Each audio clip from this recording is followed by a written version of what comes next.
솔로몬의 아들 르호보암은 유다 왕이 되었으니 르호보암이 왕위에 오를 때 나이가 41세라. 여호와께서 자기 이름을 두시려고 이스라엘 모든 지파 가운데서 택하신 성읍 예루살렘에서 17년 동안 다스리니라.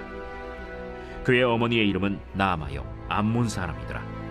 유다가 여호와 보시기에 악을 행하되 그의 조상들이 행한 모든 일보다 뛰어나게 하여 그 범한 죄로 여호와를 노엽게 하였으니 이는 그들도 산 위에와 모든 푸른 나무 아래에 산당과 우상과 아세라 상을 세웠습니다. 그 땅에 또 남색하는 자가 있었고 여호와께서 이스라엘 자손 앞에서 쫓아내신 국민의 모든 가증한 일을 무리가 본받아 행하였더라.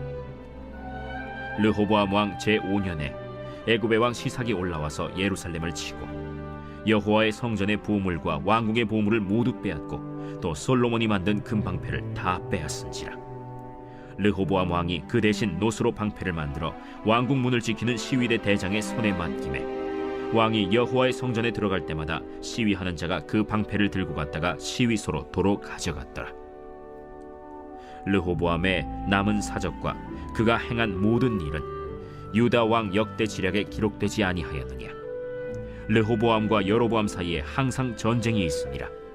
르호보암이 그의 조상들과 함께 자니 그의 조상들과 함께 다윗성에 장사되니라.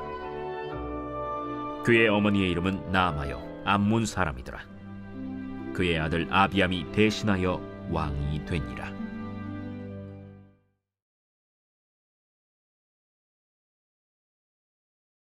이 시간 우리에게 주시는 하나님의 말씀은 열왕기상 14장 21절에서 31절 말씀입니다.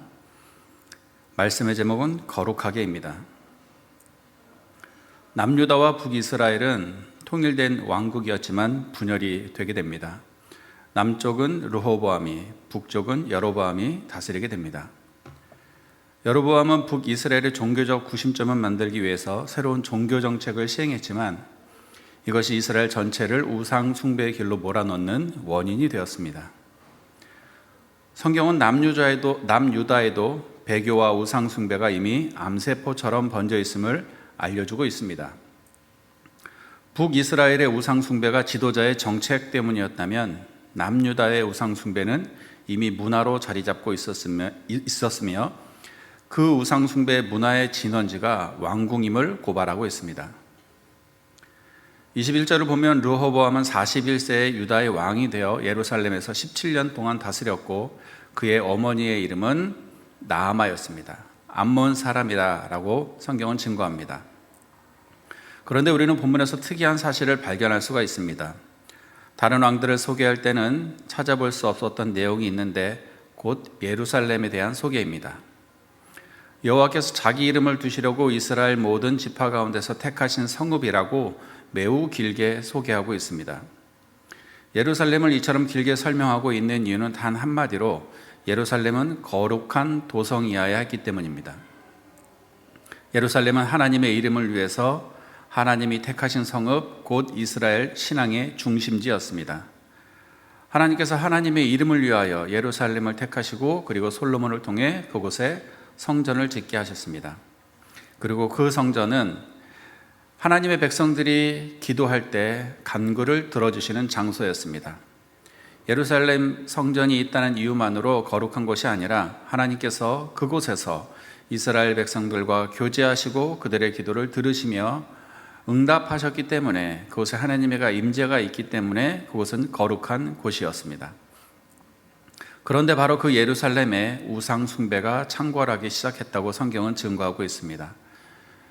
유다가 여호와 보시기에 악을 행하되 그의 조상들이 행한 모든 일보다 뛰어나며 그 범죄로 인하여 여호와를 노엽게 하였다라고 성경은 증거합니다. 산 위에와 모든 푸른 나무 아래에 산당과 우상과 아세라상을 세웠습니다.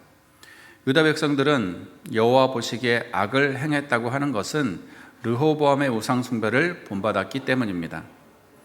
이 사실은 역대하 12장 1절에 확인할 수 있습니다. 르호보암이 나라가 견고하고 세력이 강해짐에 그가 여호와의 율법을 버리니 온 이스라엘이 본받은지라 라고 역대하 12장 1절은 증거합니다. 성경은 르호보암의 우상 숭배가 그의 어머니 나아마로부터 시작되었음을 알려주고 있습니다. 그의 어머니의 이름은 나아마요 암몬 사람이었더라. 암몬 사람으로 소개되고 있는 르호보암의 어머니 나아마는 암몬의 우상인 밀곰을 또는 몰록을 예루살렘으로 들여온 사람입니다. 암몬의 우상이 예루살렘에, 그것도 왕궁에 들어오게 된 원인은 솔로몬에게 있었습니다. 솔로몬은 일찍 정략 결혼을 통해 인접해 있는 이방 국가들에게 화친을 맺어왔습니다. 성경은 솔로몬이 많은 이방 여인들을 사랑했다라고 증거하고 있습니다. 솔로몬 왕이 바로의 딸 외에 이방의 많은 여인을 사랑하였으니 곧 모압과 암몬과 에돔과 시돈과 헷 여인이라. 모압의 가증한 그모스를 위하여 예루살렘 앞 산당을 지었고 또 암몬 자손의 가증한 몰록을 위하여 그와 같이 하였으며 그가 또 이방 여인들을 위하여 다 그와 같이 한지라. 그들이 자기의 신들에게 분향하며 제사하였더라. 이방 여인들과 결혼은 정략적인 차원을 넘어서서 이스라엘의 정치와 문화, 교육의 중심지인 예루살렘을 온통 우상들로 득실거리는 온상이 되게 했습니다. 암몬 여인 나아마의 아들이었던 르호보암은 어머니가 섬기는 암몬 신들을 보며 어머니 품에서 성장합니다. 어머니가 눈뜨면 암몬 신에게 제사하고 경배하는 것을 보며 전혀 낯설지 않고 이상하게 생각하지 않게 됩니다. 아버지 솔로몬도 어머니가 제사를 지내는 것을 보며 제지하지 않는데 아들인 르호보암이 어머니를 제지할 이유도 방법도 없었던 것입니다. 자신도 어려서부터 그런 문화를 접했기 때문에 전혀 거부감이 없고 이상하지 않았습니다. 이러한 우상 숭배의 온실 속에서 자랐고 그가 왕이 된 후에는 모든 유다 백성들로 하여금 산 위에와 푸른 나무 아래에 산당과 우상과 아세라상을 세우게 했습니다. 하나님의 이름을 두시기 위해서 특별히 선택한 거룩한 도성 예루살렘은 하나님의 은혜로 가장 번성했던 시대에 오히려 가장 패역한 타락의 중심지가 되고 말았습니다. 하나님께서 이집트 왕 시삭에게 더 이상 거룩한 도성일 수 없는 예루살렘을 치게 하셨고 성전과 왕궁에 값진 것들을 모두 가져가게 하셨습니다.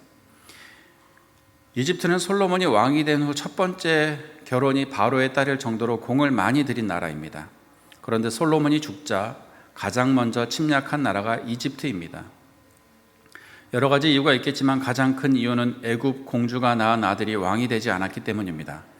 르호보암의 어머니가 암몬 사람이었던 것을 보면 이집트 공주가 아들을 낳고 왕이 되었더라면 동맹이 유지되었겠지만 지금 상황은 그렇지가 않습니다. 솔로몬은 정략적으로 애굽을 품었지만 시간이 지나자 아들 때가 되자 이집트로 인해서 심각한 국난을 겪게 됩니다. 오늘 우리의 삶이 자녀에게 열매로 나타난다면 우리가 어떻게 살아야 될지 삶의 방향이 결정되지 않겠습니까? 암몬 사람 나아마와 솔로몬처럼 우상 숭배에 열중한다면 그 열매를 우리 자손들이 먹을 수밖에 없습니다. 정략적인 생각으로 이집트와 관계도 맺고 세상적인 방법으로 평화를 유지한다고 생각했을지는 모르나 철저한 하나님 중심 신앙 위에 서 있지 않자 오래되지 않아 이런 결과를 나타내게 된 것입니다. 오늘 우리가 비록 힘겹더라도 하루하루 하나님 앞에 정의와 진실과 사랑으로 살아가야 할 이유는 바로 우리 다음 세대들 때문입니다.